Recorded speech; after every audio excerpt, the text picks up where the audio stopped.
¿En qué años fue agregado cultural en México? Porque lo que hay, y es evidente que en este contexto los detractores suyos van a ponerle los peros a su trayectoria. Si usted fue agregado cultural en los tiempos en que Alberto Fujimori era presidente y, digamos, su tío a Vladimiro Montesinos era el asesor principal y que cortaba el jamón en el gobierno de Alberto Fujimori. ¿En qué años fue agregado a cultural y hay alguna ayuda, como ha dicho algunas personas que lo pusieron en el cargo? Para decirlo con precisión, se convoca un concurso para ser agregado cultural de la Embajada de Perú en México al final del gobierno de Alan García. Lo convoca quien entonces era encargado de negocios de la Embajada Peruana en México. Yo había asistido a una conferencia, me parece que en el estado de Toluca, organizada sobre el Perú, y ahí estuvo esta persona, un embajador de carrera, un destacado embajador además, y él me escuchó y al final de la conferencia me dijo: oye, estamos convocando un concurso para la agregaduría cultural de la embajada, ¿por qué no te presentas? Y yo le dije: jamás se pensaba en hacer vida diplomática. Pero él me dijo: oye, pero mira, te he escuchado, está muy bien, tienes conocimiento de la cultura, tal, preséntate. Yo le dije: mira, te mando mi currículum y ya verás tú qué haces con él.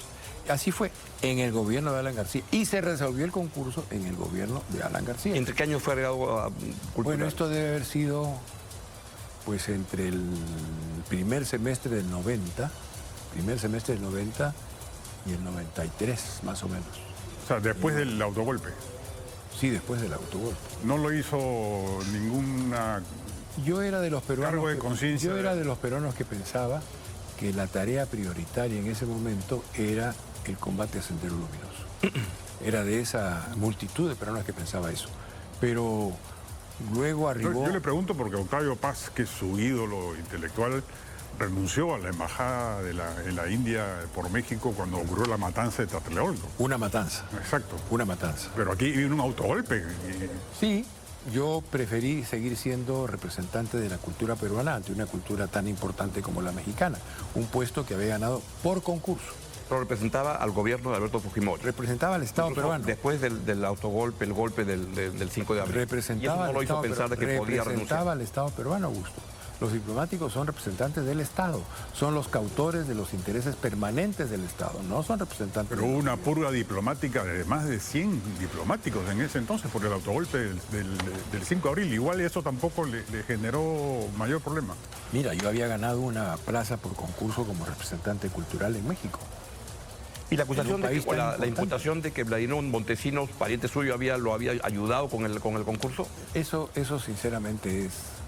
A ver, para decirlo de un modo suave, no hay una sola evidencia que avale un vínculo mío con Vladimiro Montesinos, pues en los últimos 50 años. 50 años, ¿ah? No hay una sola evidencia, ni una, porque no puede haberla. Nunca tuve vínculo. Recuerdo haberlo visto alguna vez a mis 12, 13 años. Creo en casa de mis padres, pero luego no he tenido ningún vínculo, ninguno. Vayamos a cómo sería su gobierno, y usted acaba de decir que una diferencia entre López Chao y usted es que él tiene una visión más estatista. ¿Es correcto? Me parece. Yo también creía eso, pero cuando leí una opinión suya que la dio en el programa de Paolo Benza sobre Petroperú, y le escuché decir que en el caso de Petroperú el problema es que el Estado le tiene una deuda a Petroperú y que ha creado condiciones por las cuales se ha creado el espacio para que sea deficitaria. Lo que dije es: mamá mía, ¿qué quiere hacer con Petroperú usted? Bueno, ahí se parece, creo que hasta más estatista que... No, ¿por qué? No hay razón para pensar eso. Yo creo que aún si se quisiera privatizar la empresa, habría que hacer las cosas bien. Lo que están haciendo ahora es destazarla, separar la pulpa de un lado y dejar el hueso del otro. Esto lo privatizamos, esto lo socializamos. Eso me parece muy mal, porque finalmente estamos ante un mismo comportamiento que ha habido en varios otros procesos de privatización, no solamente en el Perú, sino en América Latina. Si se quiere privatizar, habría que hacer las cosas mejor.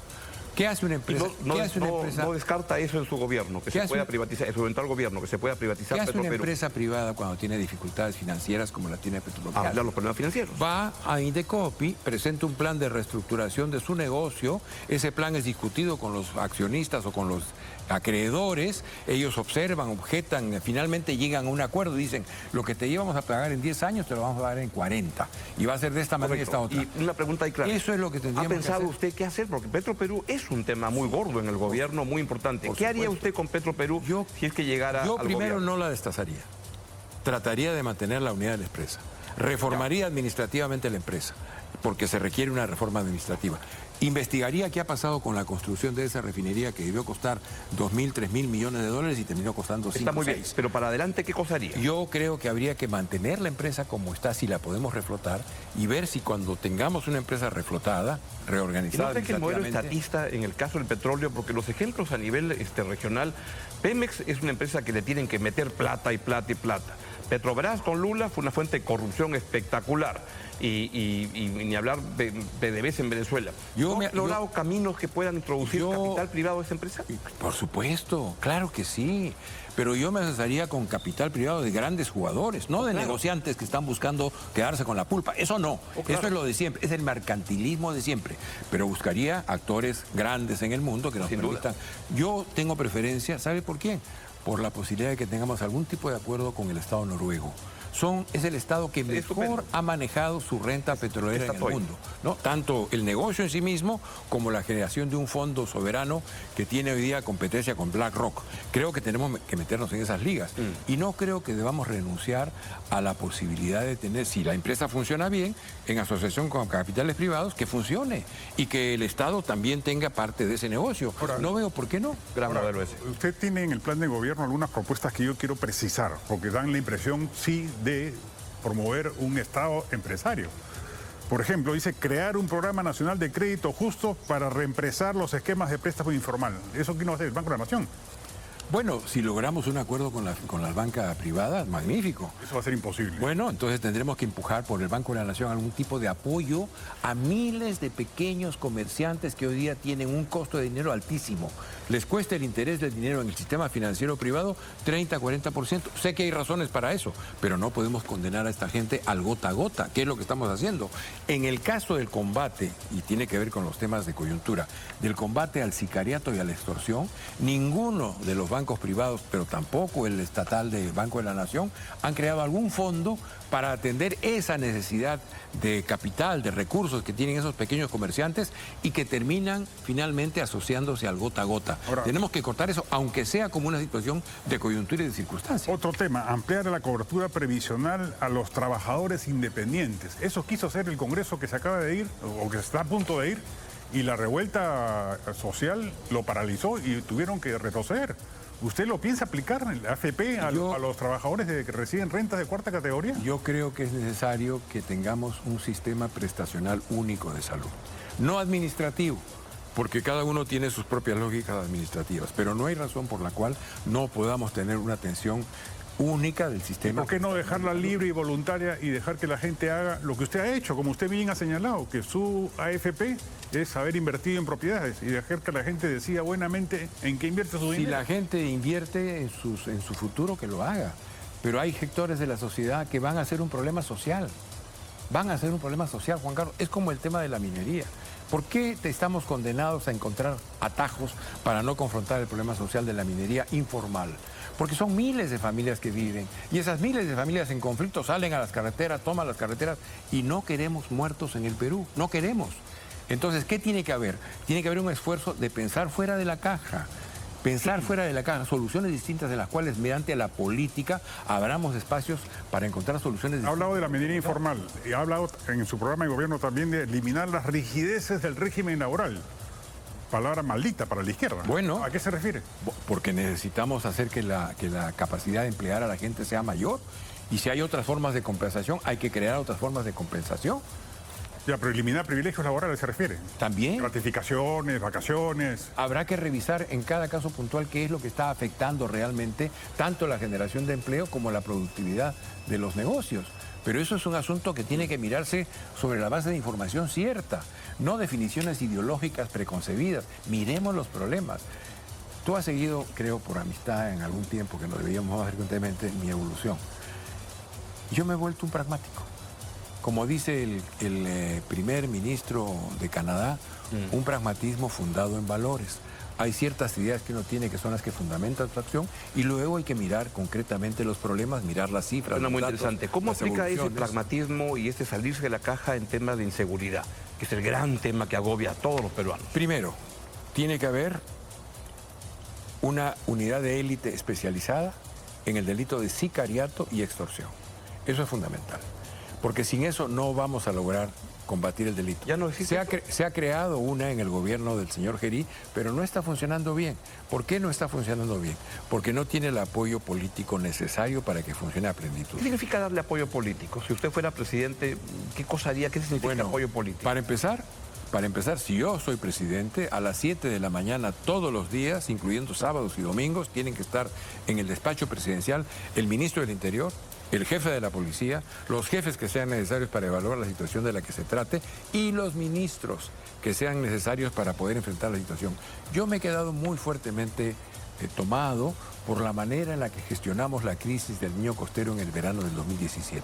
El COEN no era otra cosa que el gobierno nacional actuando como comando de operaciones de emergencia. Y cuando se requerían recursos, ahí estaba Alfredo Torne, ministro de Economía, para ver de qué manera, cómo, cuánto podía ser dado para que funcionara la emergencia. Bueno, lo mismo. Que no sean compartimentos estancos, sino que coordinar mejor la acción gubernamental. Es que tenemos un Estado que funciona cada quien por su lado. Cada quien por su lado. Necesitamos una conducción política fuerte que permita cohesionar equipos y fijar rumbos y ejecutarlos. Entonces, le estaba diciendo, una unidad especializada de élite, digamos, dedicada al delito de extorsión y sicariato. La idea no la saco de ningún libro de texto, la saco de nuestra propia experiencia. Ustedes recordarán que en la década del 80 enfrentamos dos crisis, secuestros de empresarios y asaltos bancarios. Se formaron unidades especializadas con el apoyo político necesario y 6 meses después se acabaron los secuestros, se acabaron los asaltos. Eso mismo que esté en nuestra experiencia tenemos que hacer. Esa unidad de élite, ¿con quién tiene que estar conformada? Con los policías honestos y competentes que todavía existen en la Policía Nacional. Pero son una minoría, ¿no? Reconoce. Totalmente. Por eso, esto es lo primero. Hay que enfrentar. No podemos esperar a reorganizar la policía para tener lucha contra el crimen. Hay que empezar ya. Hay que tomar acción desde el primer segundo. Pero en segundo lugar, tenemos que reorganizar la Policía Nacional del Perú. No solo porque está plagada de malos elementos, ya no son algunos malos elementos, son muchos, son un montón, delinquen todos los días. Bueno, eso no puede ser. Si para reorganizar la Policía Nacional, que requiere cirugía mayor, no solamente por los elementos delictivos que la conforman y tienen uniforme y traicionan a su institución todos los días, sino también por la forma de funcionamiento de la policía. Hace un tiempo, he olvidado el apellido del periodista, un joven periodista del Comercio. Hace un tiempo sacó un informe sobre cómo funcionaba la corrupción en materia del tráfico, del tránsito, en algunas esquinas importantes. Ricardo León. Mostró claramente cómo funcionaba la corrupción. Es una forma de funcionamiento. Pero pasa lo mismo en los distritos. El general le dice al comandante del distrito, oye, si no me entregas 30,000 soles mensuales, te vas del puesto y te saco y pongo otro. ¿Y de dónde va a sacar el policía esos 30,000 soles mensuales? De los delincuentes, del que vende drogas, del que extorsiona, del que es sicario, del que tiene el negocio mal hecho o mal formulado. Bueno, tenemos que reorganizar la Policía Nacional. Y si para eso necesitamos acudir a misiones de Estado a Estado, de países que tengan policías en funcionamiento competentes, honestas, éticas, capaces, hay que hacerlo. Necesitamos hacer cirugía mayor. Hay otro conjunto de elementos, pero quiero resumirlo en lo siguiente. Necesitamos un plan integral que vea todos los aspectos del delito, que lo conozca y que pueda actuar con investigación criminal para enfrentar esta situación. Vamos a ver cómo le va en esta semana, que es importante, ¿no? Porque ha tenido un crecimiento, si es que sigue o es que se detiene y seguramente los debates que justamente va a estar usted presente, ¿no? Sí, claro, es mi obligación, no solamente como político, sino como ciudadano. Ahora va a tener que conquistar al sector y al sector rural, que donde no tiene casi nada, ¿no?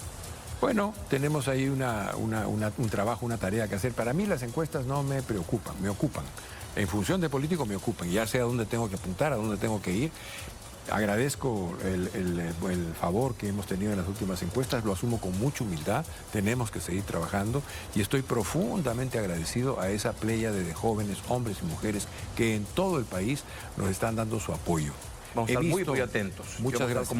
Conocer con mucho entusiasmo y le agradecemos mucho que haya venido justamente en esta semana que está subiendo a enfrentar.